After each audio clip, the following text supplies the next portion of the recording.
はい、皆さん、こんにちは。車の大自然、カカカシルピーです。今回は、大掃除編、内装をやったので、足回りの方を綺麗にしていきたいなと思います。ホイール周辺ですね。ホイール、タイヤ、あと、タイヤハウスのところまでできたらいいなと思っています。僕がね、普段使っているおすすめの洗車用品を紹介しながらやっていきたいなといった感じです。そしたら早速、外へ、レッツゴー！お知らせです。現在 YouTube と連動した洗車用品総合オンラインショップを準備中です。そこでまだサイトの名前が決まっておりません。ぜひ皆さんからサイト名のアイディアをいただきたいなと思っております。採用された方にはそのサイトで使えるクーポン券を配布させていただきたいなと思っております。応募方法は概要欄に記載しておきます。私にアイディアをください。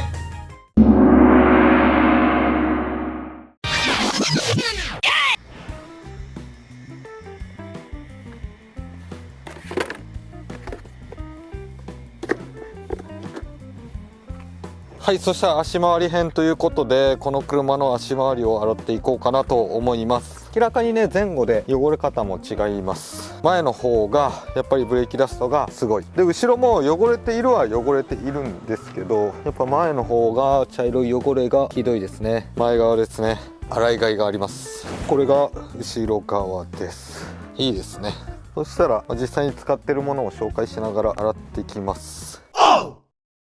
まずね、おすすめ商品1つ目がこちらですね。家で洗車ができてホースノズル自由に変えられる方はこちらおすすめです。高木のショートノズルにサイクロンウォッシャーの組み合わせかな。サイクロンウォッシャーっていうのはこれの長い版なんですよ。けど長いと使いづらいので、この部分ショートノズルっていう商品のやつを移植して短くして使ってます。水径がいろいろ変えられて、この先端がフレキシブルになっているのですごく使いやすいです。特に足回りとかはこういう中ですね、洗いたい時角度調整もできて、しかも短いので取り回しが効くと。で、水系のこのパターンですね、この扇状に出るこのパターンが非常に使いやすいのでおすすめです。まずは中の砂ぼこりをざっと落としていく作業ですね。家で水道使えない方は、これも以前に紹介したことあるんですが、これケルヒャーの OC3 ポータブルっていう商品ですね。これポータブルの高圧洗浄機、通常のケルヒャーに比べると威力は弱いんですが、この中に水が入ってて、こうノズルを握るとこ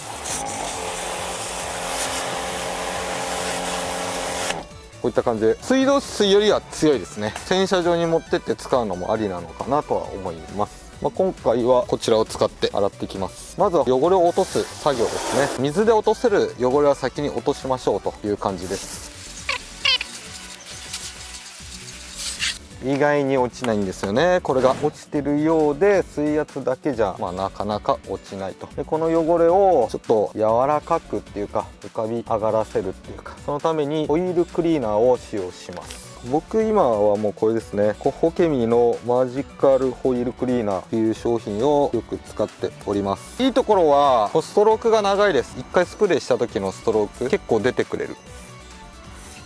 汚れもしっかり落としてくれるので、これを使ってます。あとね、泡立つ、こんな感じかな。あとは IK のホームプロ2を使ってこの鉄粉除去剤を閉じ込めるっていうのもいいんですが、その中性のシャンプーでこうやってもいいとは思います。こっちの方が経済的かな。今回使ってるこのホイールマジッククリーナーっていうのは結構泡立ちやすいので、別にこれやらなくてもいいと思うんですが、中にはね、泡立たない鉄粉除去剤とかもあるので、これはね、韓国のグロスプロっていう洗車メーカーの忘れちゃったある商品の中身を普通の中性洗剤に変えたやつですね。実はね、この先端部分がメッシュになってて、こういうシャンプーとかだと泡でこう出てきやすいっていうのが特徴。もう何もしてないのにこう汚れがこの辺どんどん汚れが出てます。この辺も分解されて出てきております。これをホイールブラシとかを使って落としていくと。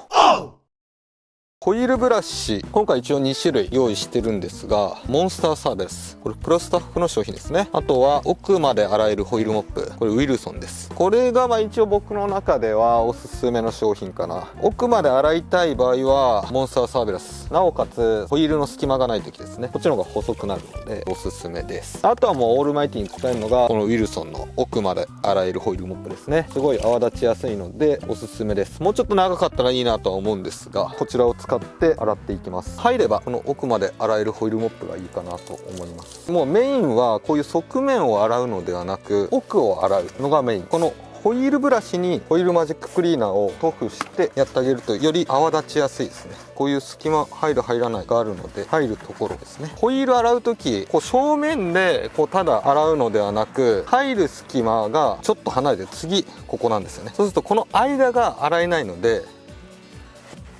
左真ん中右左真ん中右って洗えるとより綺麗になるのかなといった感じですね。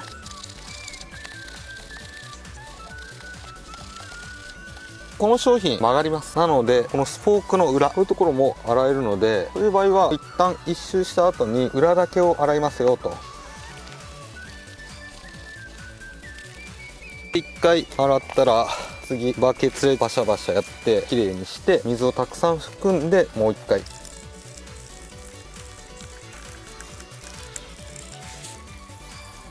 大体は綺麗になりましたね。もう割合で言うと7割ぐらいは綺麗になったかなといった感じですが、それでもまだ端の方が汚れているので他の商品を使って洗っていきます。パッと見こう見た時汚れてるのはホイールナットの周り、あとホイールとタイヤの隙間ですね。あとはやっぱこの辺の可動の方ですね。ブラシが当たってないところ、この辺を重点的に洗っていきます。まずはイッツウィンのホイールミット、これおすすめです。690円。指が4本だけ入る仕様のホイールミットなのですごい操作性がいいです。これを使って手の届く範囲ですね洗っていきます。さっきは奥の方を洗ったのでどちらかというとこれは手前を重点的に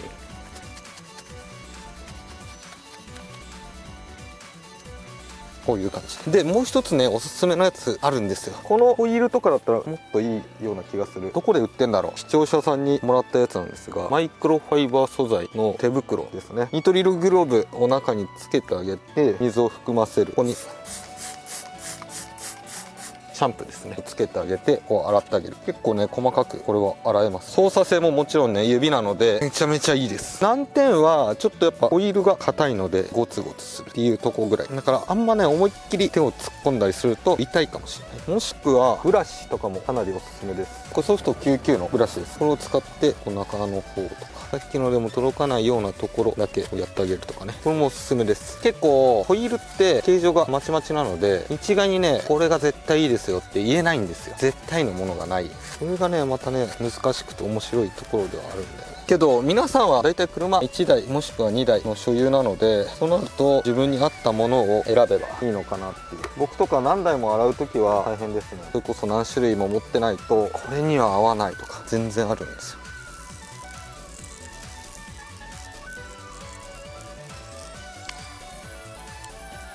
これだけでだいぶ綺麗になりました。それ洗い忘れてたわ。タイヤね。タイヤはまあこう中性洗剤でもタイヤクリーナーでも何でもいいので吹きかけます。おすすめ商品としてはタイヤスクラブブラシデ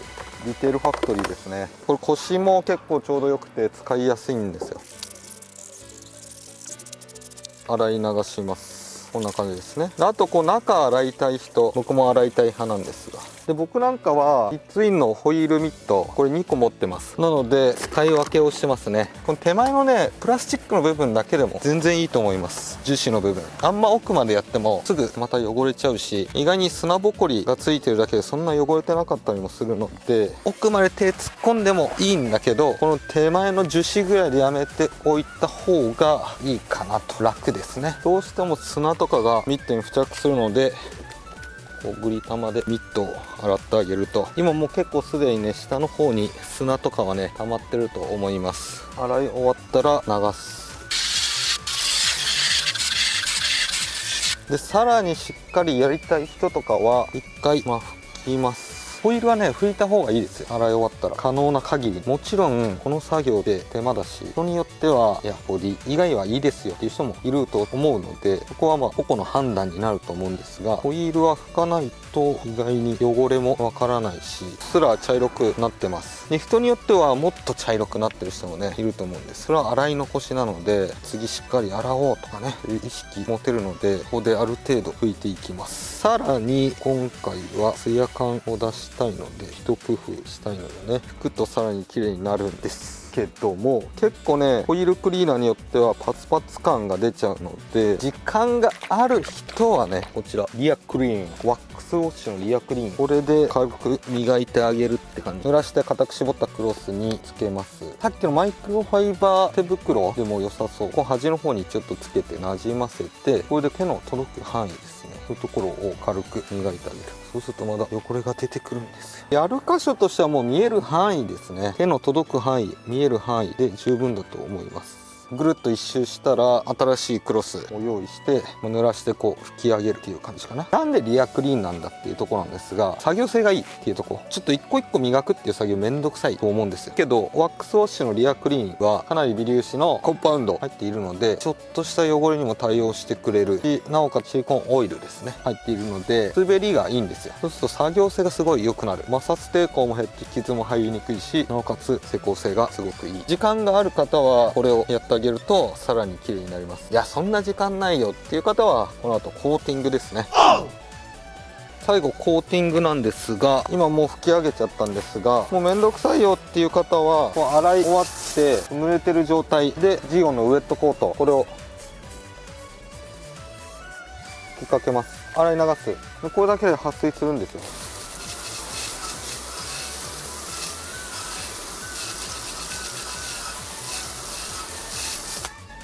なのでもうほんと簡易的な方法ですが、これが一番楽かな。撥水してないなっていうところがあれば追加して洗い流すだけと。で最後は拭き上げるとすごいツルツルしてる。すげえ綺麗になった。いらないタオルとかがあったら1枚用意しといて、最後タイヤも拭いてあげるといいですね。何のために拭くのかっていうと、この後タイヤワックス塗りたいっていう時に、タイヤワックス基本的にはこのタイヤが濡れてる状況では使えないので、水気をこう取ってあげる。もうざっくりでも取ってあげれば乾きが早いので、他のタイヤホイールに移動する。その間に乾いてくれるといった感じですね。あとこの樹脂の部分も追加で樹脂に使う商品を使うので切り上げておきます。そしたらこの中の樹脂に使う商品なんですが、これめちゃめちゃおすすめのやつあります。それがこちらコッホケミ PSS。 さっきもねコッホケミ出てきたからお前回しもんなんじゃねえかと思われそうなんですが、これマジでいいですよ。度肝を抜かれた。これはね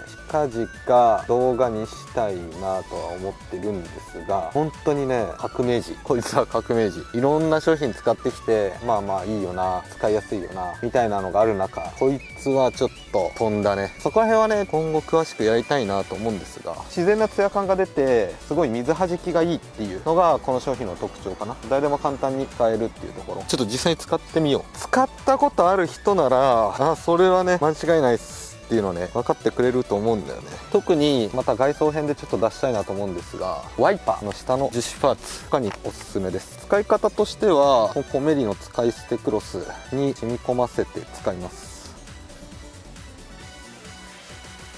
こういう感じで適量取ってここに塗っていく。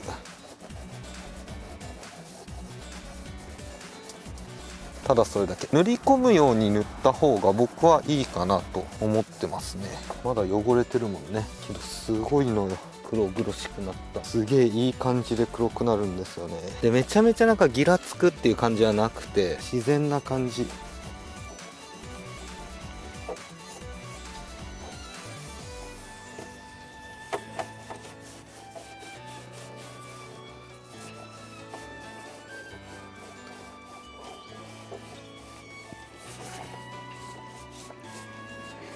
もう見える範囲だけでいいと思うんですが、だけどね、そうこの商品のね最大の欠点あります。これも世界中で人気すぎて手に入んない。マジで手に入んない。売ってたら一旦購入した方がいいぐらいのレベル。洗車用品の中でワンチャン一番手に入んないんじゃないかな。けど効果はありますよ。これはいいよ、本当にいい。今ここに使ってるけどワイパー周りにめちゃめちゃおすすめ。僕はねワイパーの下のとこですね。みんな結構悩んでると思うんだよね。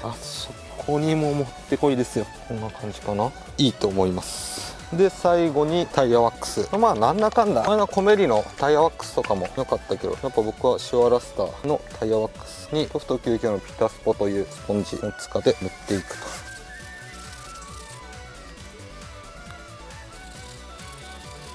やっぱこの隙間が濡れてると濡れてないとじゃ全然違うね。あえて隙間塗らずに、こっちは塗られてるけどこっちは塗られてないです。せっかく綺麗なのに隙間から茶色いのが見えるのが僕個人的には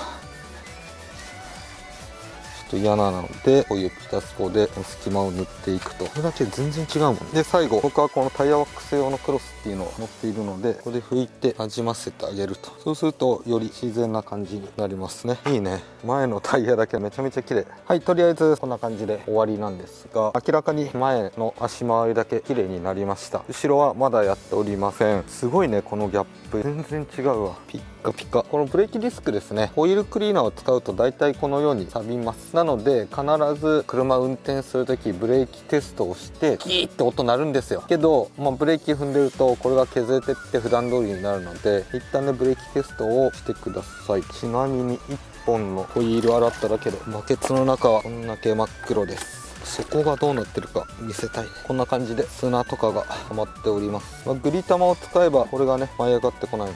で、ぜひ購入してください。1本だもんこれでね。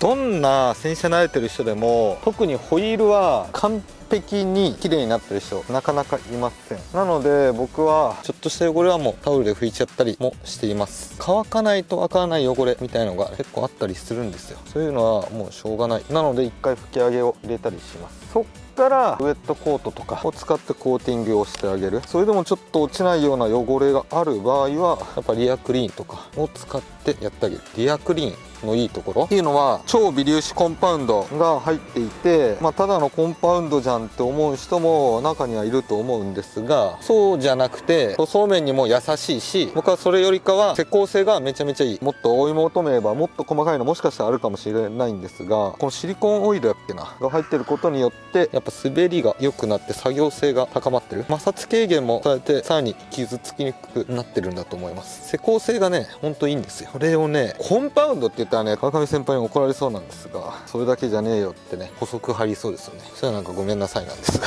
けど僕はそういう捉え方で、けどただのコンパウンドではないぞと。コンパウンド研磨剤っていうとね響きが悪いから嫌で、けど明確なジャンルっていうのは特にないので、こういったものって勝手にそう呼んでる人もね中にはいたりするんですよ。けど造語だったりもするしね、そこは何とも言えないんですが、僕はすごい使いやすくてよく使ってますよっていう。これはねほんとお世辞とかなく、ちょっとした汚れ普通に洗っても落ちないとか、ちょっと整えたいなみたいな時とかね、そういう時には便利です。本当にここまでやるんだったらウェットコートじゃないコーティング剤施工してあげてもいいと思うし、それでも僕はウェットコートで済ませようかな。もうちょうどないし、よかったよかった。こんな感じね。でこうやった後に思うんですよ、さっきタイヤ拭いてたよな、効率悪いことしてるなってね自分でも思いますね。なんなら細かいところをタオルで拭きながら汚れ落としてたんですが、その時にこっちのマイクロファイバー手袋を使ってあげてもありっぽいな。この辺はね僕もねいろいろ試行錯誤をしながらやってます。もう結果綺麗になればいいと思ってるので、本当僕は今まで紹介したやつも絶対これというわけではなく、僕はこれ使いやすいよっていうものを紹介してるだけであって、絶対ではないし、逆にいいものがあったら教えてもらいたい。結構僕も皆さんに教えてもらっていいものにたどり着いたっていうのはねたくさんあるので、すごい手触りも良くなりましたね。1本やるのに20分ぐらいかかったね。4本やるってなったらざっくり1時間ぐらいかなと。しっかりやるならね。洗車ってね意外に時間かかるんですよ。意外に時間かかるし、こんなもんで終わるかなと思ってても意外に終わらない、時間がかかっちゃう。気づいたらもうこんな時間ですかみたいなね、あるあるです。ちなみに僕まだ使ったことないんですが、今使ってる PSS はタイヤにも変えるみたい。やっぱこういうとこ綺麗になると気持ちいい。すぐ汚れるんだけどね、今日そういうことではないと。いいね。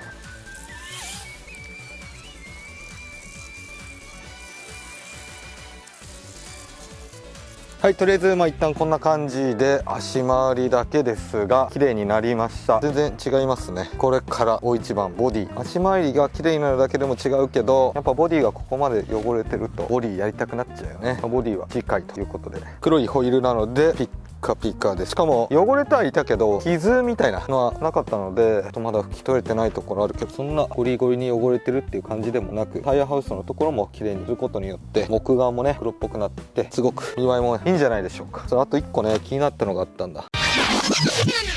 はい、といった感じで動画の方以上になります。今回は大掃除の足回り編ということで、いろんな商品を使いながら実際に洗ってみました。今回使っていたのは僕が今まで使ってきた中ですごくいいなと思っている商品たちですけど、特に足回り、ホイールとかは車種によって形状が違かったり、社外品のホイールを履いていたらそれこそ大きさもそのデザインも全然違かったりするので、特にホイールブラシっていうのは絶対に今回使ったやつを使ってくださいというわけではないです。洗車用品全般に言えるんですが、自分の車に合ったもの、自分の環境に合ったものを選ぶのが一番だと思いますが、僕は今まで使ってきた中で良かったものを今回紹介したので、ぜひ参考にしてもらいたいなと思います。まず1個ずつ聞きたいんですが、ホイールクリーナーですね。僕も最近ホケミーのマジックホイールクリーナーという商品を使っています。金額が4950円、ちょっと高いんですが、スプレーのストロークだったり、あとは汚れの落ち具合、あと泡立つところとか、そこら辺総合的に見て高いんですが、最近はずっとこれを使っています。匂いも鉄粉除去剤の匂いはほのかにはするけど、嫌な匂いではないけど、匂い自体はねまあまあするかな。レモンっぽい感じなんだけどきつめっていう感じかな。けど個人的には泡立つところとか汚れの落ち具合とか、そこら辺がすごいいいなと思っております。続いてホイールブラシなんですが、まず1個目はこちら、ウィルソンの奥まで洗えるホイールモップ。金額が798円、めちゃめちゃ安いです。まずね、安いっていうのが何よりもいいところですね。僕はねこのホイールブラシをベースにいろんなものを使っています。で、いいところはやっぱボリューム感、保水性、あと泡立ち、これを使うことでさらにマジックホイールクリーナーも泡立ってすごい使いやすいです。しかも曲がるし、今までホイールブラシっていろいろ使ってきたんですが、意外にね洗えないものもあったりするんですよ。洗えてる気がして乾いたら全然汚れてますみたいな。これはね結構しっかりめに洗えるのでおすすめです。今回使ってないんですが、もう一つおすすめはプロスタッフのモンスターサーベラス、2555円ですね。ちょっと高いんですが、先ほど使ったウィルソンの奥まで洗えるホイールモップ、奥まで洗えるって書いてあるんですが、意外にね短くて幅の広いホイールとか履いてたりするとやっぱどうしても届かない、柄の部分がちょっとカタカタなるっていうのがあったりするので、個人的にはちょっと幅の広いホイールとか、結構ねスペースが狭いキャリパー周りとかはこのモンスターサーベラスを使うことが多いですね。今回は軽自動車だったのでそんな幅も広くないし、奥まで洗えるホイールモップで十分かなとは思ったんですが、モンスターサーベラスの方もおすすめです。続いてホイールの表面を洗う道具としては、イッツウィンのホイールミット。これも金額はね690円、めちゃめちゃ安いです。2個持っといていいと思います。ホイールを洗う用とタイヤハウスに手を突っ込んで洗うような時、その時にも活躍してくれます。で、指4本分しか入らないので操作性もねすごくいいです。だからタイヤの奥はホイールブラシ、手前はホイールミットみたいな感じで僕は使い分けてます。続いてこちらもね結構いいと思います。僕もねまだ使い込んではいないんですが、セリアのマイクロファイバー手袋っていうのかな、金額も100円で買えるし、ニトリルグローブをつけた上に手袋をして、やっぱ素手に結構近いので操作性が良くて僕はおすすめです。特にホイールとかね結構細い隙間とか、意外にね奥の方洗えてないとかあったりするので、こういったものを一つ持っておくと便利かなと思います。続いてコメリクルザードですね。車用マイクロファイバーボックス。これ使い捨てのマイクロファイバークロス50枚入り、金額が1280円。これはもう何にでも使えるので、コーティングの拭き上げにも使えるし、最後まだちょっと汚れてるなっていう時にもパパッて拭いたりとかにも使えるかなと。使い捨てのクロスが一つあると個人的にはバンバン使っていけるし、常に清潔なタオルに変えられるっていう意味でもおすすめです。続いてホイールのコーティング剤は僕はもうこれもずっと使ってるんですが、ジオンのウェットコート。ホイールが濡れてる状態でスプレーして水で流すだけで撥水するっていうところがめちゃめちゃいいです。今回はね結構しっかりめに拭き上げたりしたんですが、理想はね拭き上げた方がムラにはなりにくいです。金額は2800円。これね定価ってあんまりないんですよね。僕 Amazon で金額調べて2800円だったんですが、Amazon もね動画が公開される時には3000円だったり2400円になってたりまちまちなので、参考程度にっていう感じですが、このウェットコートはボディにも使えるし非常におすすめです。で、あとタイヤを洗うブラシ、これはねディテールファクトリーのタイヤスクラブブラシですね。ちょっと前まではソフト99のディグロスタイヤブラシってやつ使ってたんですが、今はもうもっぱらこれですね。柄もついてて腰の強さっていうのかね、それもすごい洗ってて気持ちいい、心地いい腰感っていうのかな。金額はね3850円、高いんですが壊れることもないし、1